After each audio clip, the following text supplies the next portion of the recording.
அனைவருக்கும் வணக்கம். இப்போ நம்ம எங்கே இருக்கோம்னா கிருஷ்ணகிரி மாவட்டம் சந்தூர் கிராமம் திரு பொன்னுசாமி அண்ணாவை தான் நம்ம பார்க்க வந்திருக்கோம். அண்ணா வந்து என்ன பண்ணிகிட்ருக்காங்கன்னா, இங்கே மாலை வந்து விட்டு கட்டிகிட்ருக்காங்க. கிட்டத்தட்ட ஒரு 12 வெரைட்டிக்கு மேலே வந்து மாரகங்களை வந்து விட்டு கட்டி அதை வந்து விற்பனை பண்ணிகிட்ருக்காங்க. ஸோ இந்த 1 ஏக்கரை வந்து 2 பார்ட்டாக பிரிச்சிருக்காங்க அண்ணா. ஒரு 50 சென்ட்டில் வந்து தாய் செடியாகவும், ஒரு 50 சென்ட்டில் வந்து ரூட் பிளான்ட் ஆகும். அதான் என்னென்னா, இங்கே உள்ள மாம்பழ ஃபேக்ட்ரியில் வந்து ஒரு டன்னு வந்து ஒரு 2000லேருந்து 3000 வந்து கொட்டைகளை வாங்கிட்டு வந்து அந்த 50 சென்ட்டில் வந்து பதியம் போட்டு வச்சுருவாங்க. பதியம் போட்ட செடிகள் வந்து ஒரு 2 வருஷம் கிட்ட அப்படியே அங்கேயே முளைச்சி வந்துடுங்க. முளைச்சி வந்த செடிகளை தோண்டி எடுத்து ஒரு சின்ன ஒரு தொட்டியில் வந்து போட்டு வளர்ப்பாங்க. அதில் வந்து ஒரு 45 நாள் வச்சுருப்பாங்க.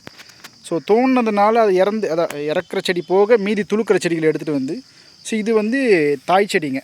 இது வந்து ஒரு 15 வருஷம் ஆன தாய் செடிங்க. இப்போ அந்த தொட்டியில் போட்டிருக்காங்களே அது ரூட் ஸ்டாக். அதை வந்து இது எடுத்துகிட்டு வந்து இந்த மாதிரி தாய் செடி கூட ஒட்டு போடுவாங்க. இதை கிராஸில் கட் பண்ணி நம்ம முன்னாடி அந்த தொட்டியில் போட்டு வச்ச செடியில் வந்து இதை ஒட்டு கட்டி இதிலேருந்து ஒரு 6 மாதம் வச்சுருப்பாங்க.